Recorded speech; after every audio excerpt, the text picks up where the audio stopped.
Здравейте, аз съм Боби и това са прогнозите, които не излизат. Или излизат, ама наполовина. Вчера бях 50-50, което не е толкова добре, но пък от друга страна не е чак толкова зле. Важно е, че се получиха хубави мачове и интересни резултати. Започва по хронология. Вчера Унион Берлин отново загуби с гол в 94-та минута. Разликата е, че този път поведе с 2-0, но и това не беше достатъчно поне за точка. Вече виждах как този мач свършва Хикс, когато 13 секунди преди края падна третия гол за Брага, който хем прецака немците, хем прецака прогнозата ми тук. Ама и мало да става. Реал Сосиедад пък победи без проблем Залцбург, което надали е изненадало много хора. За разлика от резултата във Франция. Гледайте какво става само. Ланс Арсенал 2-1. Това не го очаква вече. Ама грам. Особено след като Арсенал поведе. Викам си, аре, качиха ги на тройка. Качиха ги на тройка, ама друг път. Качиха ги на ските, намазаха ги и аре поне на долнището. Големият проблем обаче не е, че падаха от Ланс, а че Сака се контузи и излезе принудително, което почти сигурно означава, че ще пропусне матча с Манчестър Сити. Интер победи Бенфика без да блести кой знае колко, само на голче, но пък е напълно достатъчно за трите точки. Хари Кейн не успя да вкара, но пък Байер Мюнхен победи Копенхаген съвсем в реда на нещата. ПСВ и Севиля се разиграха към края, за да може още един мач на нидерландците да завърши с 4 гола. Манчестър Юнайтед пък направи пореден разочароващ матч този сезон. Хойланд вкара 2 гола, но защитата отново блееше и допусна с един повече. И Карди вкара гол, но преди това пък пропусна Дуспа, та картинката можеше да бъде още по-зловеща за червените дяволи. Започвам да си мисля, че времето и нервите на Ерик Тен Хаг поприключват. И за десерт Наполи и Реал Мадрид направиха шоу с цели 5 гола, като 3 от тях паднаха във вратата на домакините. Винисиус кара така, че се бях насочил към правилния голмайстор вчера. Няма да подмина и Белингам, който вече има 8 гола и 3 асистенции в 9 мача от началото на сезона за Реал Мадрид. Ето това е играч, за когото си заслужава да удариш на масата едни 100 милиона. Толкова за вчера, сега поглеждаме към това, което ни очаква днес. Само преди това ще вмъкна, че може да се абонирате за канала и да ме последвате във Facebook, Instagram и TikTok. Благодаря ви. Започвам с Антверп, Шахтьор Донецк. Надали има и 10 човека, които се вълнуват от този мач в България, но сега специално за тези 10 човека ще дам своята прогноза. Прави впечатление, че последните 3 мача на Антверп са завършили 0-0.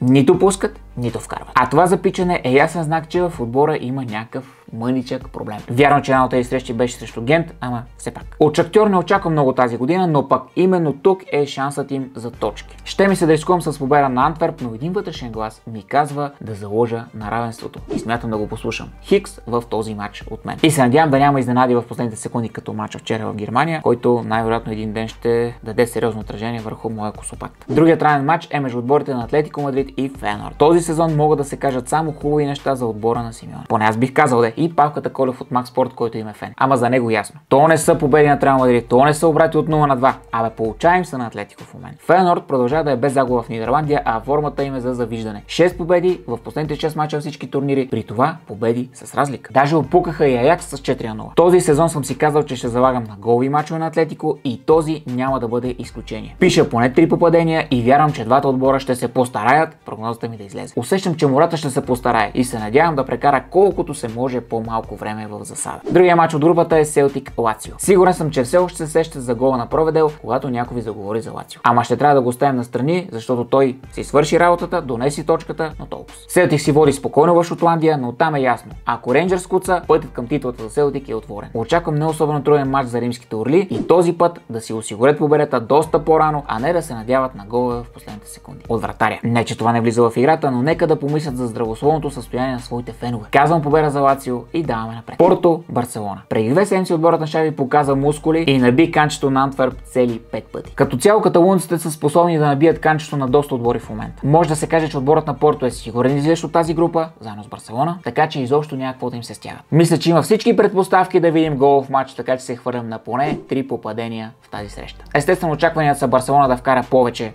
от Порто, но айде да не се връщаме към Ланс Арсенал, където нали знаем какви очаквания имаше и какво се случи. Слагам си голчетата, за да ми е мир на главата. В група С Цървена звезда е домакин на Young Boys. Това е още една среща за тънките разбирачи. Проблемът е, че аз нито съм разбирач, нито съм тънък.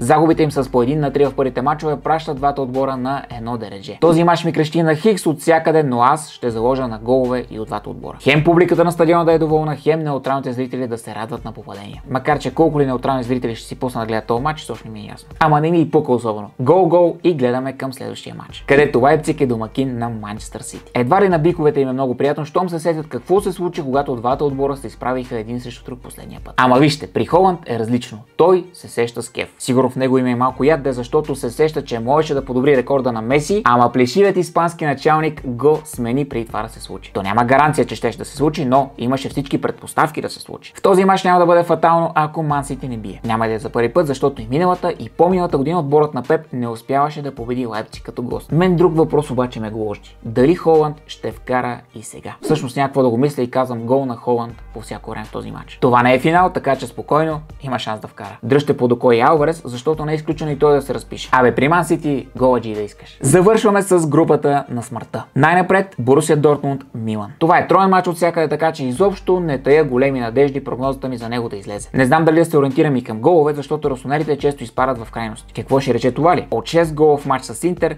до мач с нито един гол срещу Нюкасъл. Макар че се спукаха от удари към вратата. Да ви кажа, Дортмунд са ми слабост, но пък и италианското в мен ме ръчка, така че едно от двете трябва да наделее и ще наделее италианското. Прогнозата ми е Милан да не загуби този мач. Няма да се правя на голям смелчага и да прогнозирам твърда двойка, макар че това е абсолютно възможно да излезе. Ама са ме учили да не бъда алчен, затова Хикс 2. И за финал битката на богатачите. Нюкасъл ПСЖ. Тия ако решат, могат да ни купят, да ни продадат, отново да ни купат и да ни подарят на някого. Толкова пари има. Ама що ме да го правят, като нямат никакъв кяр от нас. Преди 2 седмици Милан понамачка доста добре с фраките, за добре дошли отново при големите, но не успя да ги победи. Обаче от тогава до сега Нюкасъл се издигна доста сериозно самочувствието. Първо с една победа с 8-0 над Шефилд, а след това тресна и Манчестър Сити. Вярвам, че това се случи за Карабал Къп, но победата си е победа. ПСЖ е на приливи и отливи. Разбива Лион, след това пара от Ница. Размазва Марсилия, после пък не може да вкара гол на Клермон. Този мач ми е много сложен, а аз в подобни ситуации се ориентирам към голчета. Така че ще заложа на голове и от двата отбора. ПСЖ не се е пропукал в 3 поредни мача във всички турнири, така че